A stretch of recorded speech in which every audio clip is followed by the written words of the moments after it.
Early literacy. What is it and why is it so important? Stay tuned to find out.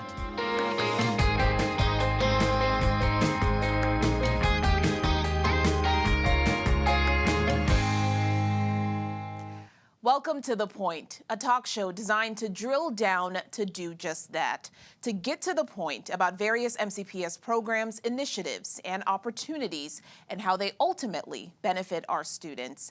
I'm your host, Aisha Mbowe, and today the topic is early literacy. And to help us get to the point about that, we want to welcome an expert on this matter, to say the least. Melaika Brown is here with us.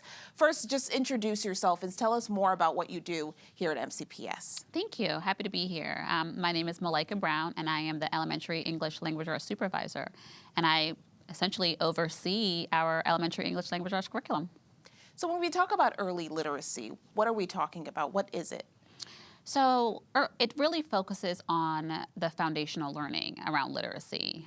It's done in our primary grades, and it hones in on what are the early essential skills that students need in order to become strong readers later in the later grades.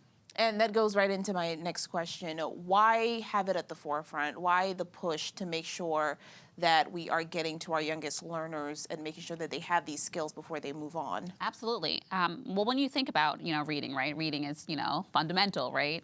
And so early literacy, it's around the foundation, and it sets the foundation for what we need and where we want students to get to because of the implications that it has for learning in the later grades and even beyond. And so the skills that are developed during those early primary grades, it really stays with students, and it could determine the type of reader that they'll be later on. And we do have some students that may struggle in that area, may find it challenging. Could you comment on that, and what are some things that we do to help those students? So learning to read and write, essentially, it's tricky, right? Our brain wasn't designed to learn to read and write. Our brain is really was designed for speaking. And so being able to, we do have children who struggle with learning to read. And so that's part of the work that we're doing. It's ensuring that teachers have the effective teaching practices in order that's grounded in the research that tells us exactly what that instruction should look like, and be able to provide that instruction in classrooms. So whether you're, a student who it naturally comes to, reading comes naturally to, that's available and that's there too.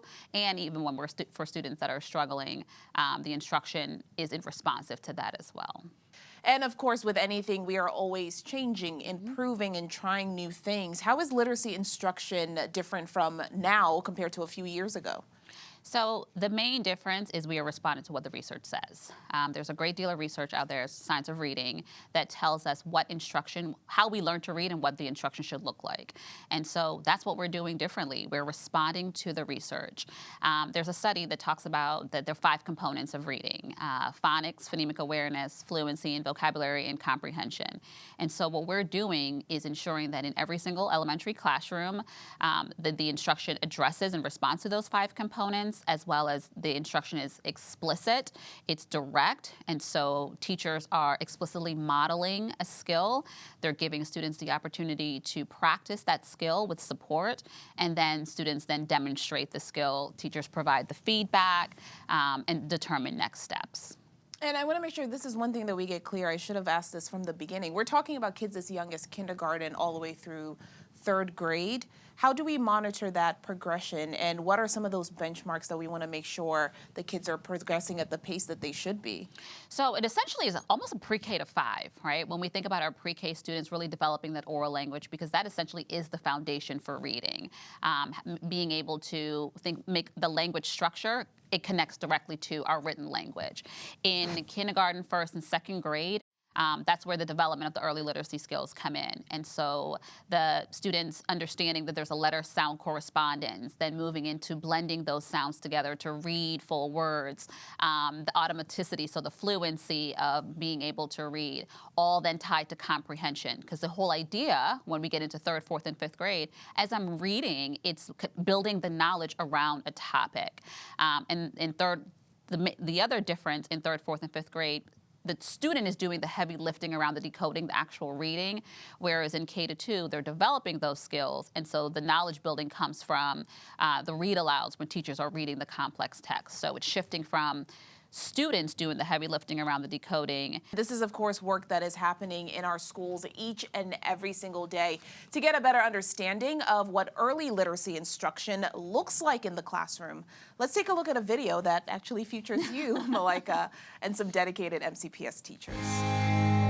Early literacy is so important because it's the foundational skills that students need in order to be successful in life. Today we are going to listen for how many sounds we hear in words. So we've always taught reading at the elementary level. The difference now is lessons are taught in a focused way. How many? Three. We had 3 areas of focus. Our first one, classroom instruction. Teachers are clearly modeling skills. They model a skill, they give the students the opportunity to work together to demonstrate the skill, and then they give the students the opportunity to demonstrate the skill independently.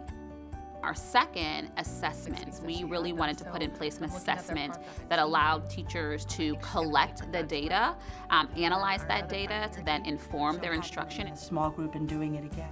And our third area of focus was around professional learning. This summer, we brought in every single elementary educator and provided training on the 5 components of reading. It's really exciting to see that light bulb go on because it's not passive, it's very explicit. What says K? I think it's C. Excellent, write it down. We are seeing so much energy in their reading. They are engaged in the lessons. They're excited about learning.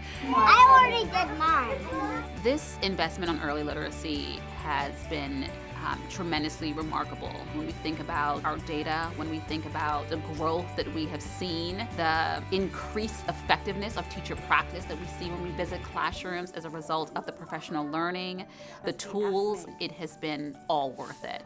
Very good. I hope that the structured literacy programming continues. I'm seeing such great gains from all of our students starting right here in kindergarten. I did it.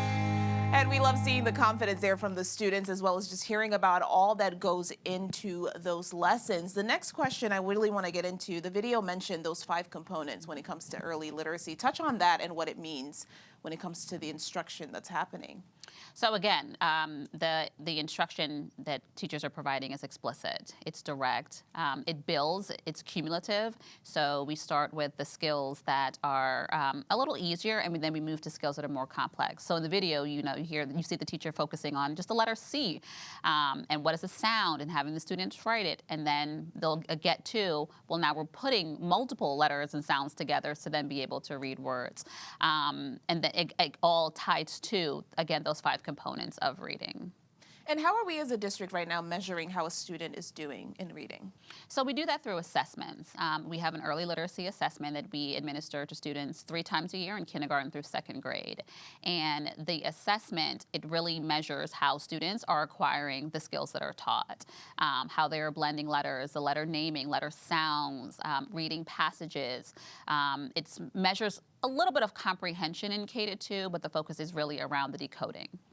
And the video mentioned some gains that we have seen in this area. Talk to me about that with our results from the fall. So it's very exciting. Our first graders, we have 60% of our first graders that met the benchmark after the fall administration. We're extremely excited to see what that looks like in the winter and then in the spring. So looking at that whole year's worth of growth for our students. And along with the amazing information that you've been able to share with us, if I'm a parent or I'm a guardian and I have a young child at home, what can I do to help support the work that you all are doing in the classroom? Because again, so much of this focuses on those foundational skills and early literacy, and we know the foundation of that is that oral language development. Talk to your child at home. You're in the grocery store, you're out, the things you see, have them, when they're answering a question, have them answer that question in a complete sentence. And it can be in the language spoken at home. It doesn't necessarily have to be in English, because we know there's a strong correlation between language and literacy skills in your home language and how that then translates to speaking English and being able to read and write in English. So just engaging in those conversations, reinforcing, what's happening in the classroom, providing opportunities opportunities for your child to read, providing opportunities for your child to hear you reading to them. That's it. Melaika, thank you so much again for joining us on To The Point and for your expertise on this matter. Thank you. And we want to thank you all for joining us. For more MCPS content, be sure to subscribe to the MCPS TV YouTube channel. Additional programming is also televised on the MCPS TV cable channels, so be sure to check that out. That's all for this episode of To The Point. Until next time.